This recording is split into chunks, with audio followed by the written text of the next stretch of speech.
So this is my front yard area, and I set up a drip system a couple years ago, and fixed this up and put some bark, but it's been neglected and kind of left over time. So this video is me just kind of getting in there and cleaning up all the weeds, then pressure washing the front area, and then like cleaning it up and putting in new bark. So just kind of getting that process started. The dog wanted to be with me, but she kept running off because there was some other dogs. So I just kind of connected her with the leash there to me so she could help out and be outside, but not run away.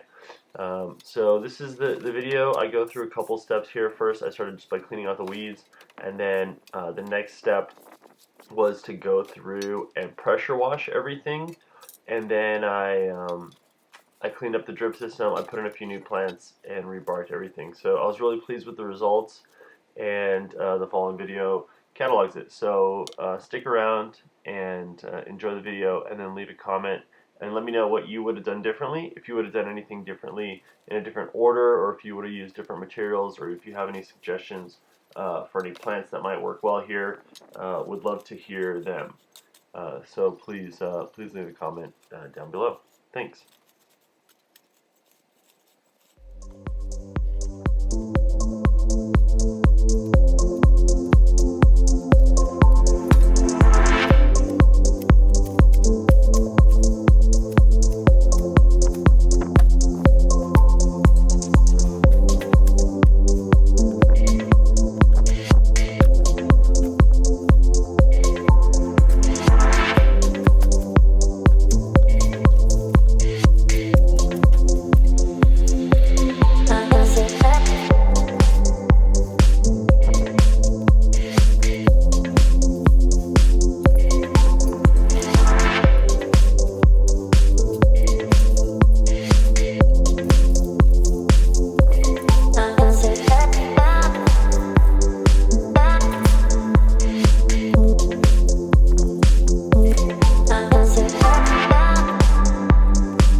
I had cleaned out all of the brush and kind of pulled out the weeds and cleared out a bunch of the junk there. So this is the next day, coming back to it, kind of looking at the aftermath of everything cleared out. So it looks a lot better already. Have a couple areas there, and then moving into pressure washing next. At this point, I started using the pressure washer, and I'm using a Ryobi 15-inch head on the pressure washer, which does a really great job of cleaning surface areas. If you're doing any sort of deck or patio or anything like that, you absolutely want to have one of these. It gives you great even results, and it just makes your job so much easier. My initial question when I set this up was whether it would have enough pressure at the ends of the heads, because it was multiple heads, and it was spinning around, and it does just a great job, and it doesn't leave the same spray marks that you get when you're using a regular pressure washer head, which can leave like stripes in your material if you're not super even. And so I really enjoy using this tool and highly recommend it to anyone that's doing a pressure washing job of their own.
After using the 15-inch head, the most satisfying part really is getting all the dirt and grime off of there. So cleaning off the house and cleaning off the cement and the doorway and everything, and really getting that fresh, clean look. So finishing out the pressure washing job here, got a nice, good finish from that Ryobi 15-inch head, which I'll link down in the bottom. I only did really the front area of my my building here because I do live in a shared community there, so I didn't do the entire sidewalk all the way out to the parking lot, but refreshed the front area of my place, got a nice clean look, and I was really surprised. I think pressure washing cement is a really satisfying process because the results are so drastic often with not a lot of work. So if you can get access to a pressure washer and you have some cement,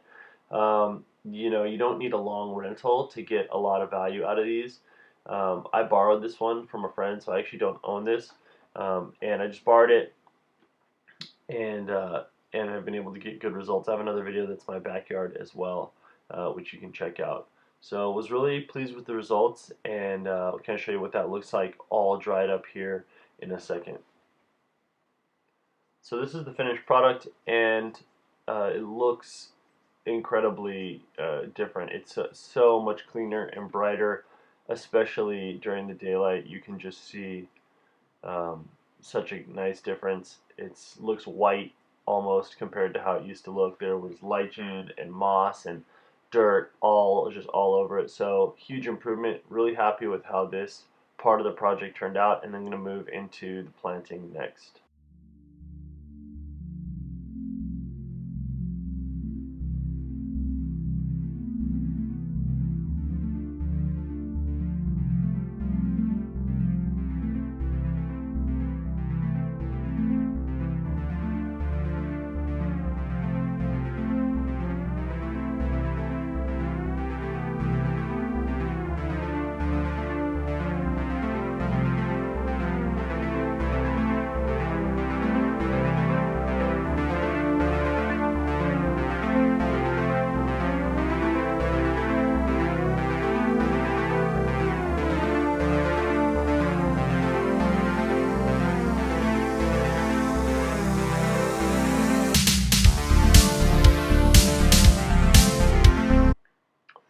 At this point, I'm pulling the drip system out of the way so that I can begin putting some of the bark in. So just putting in some small chips. Um, you could put the chips over the drip system, but I like to have mine sit a little bit more on top, kind of towards the surface, so it doesn't get all embedded in any grass roots or weeds. So just spreading everything out and putting in that nice fresh fir bark, keep the weeds down, keep the moisture in, and just refresh the look overall. So just going to do that across the entire front of the garden and then the little side area that I have as well.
Finished product turned out really great, so much neater and cleaner and just fresh looking. The cement just looks brand new almost, and the bark really cleans everything up. The drip system is in place to make sure that everything is getting watered, and so I'll show you a couple before and after shots.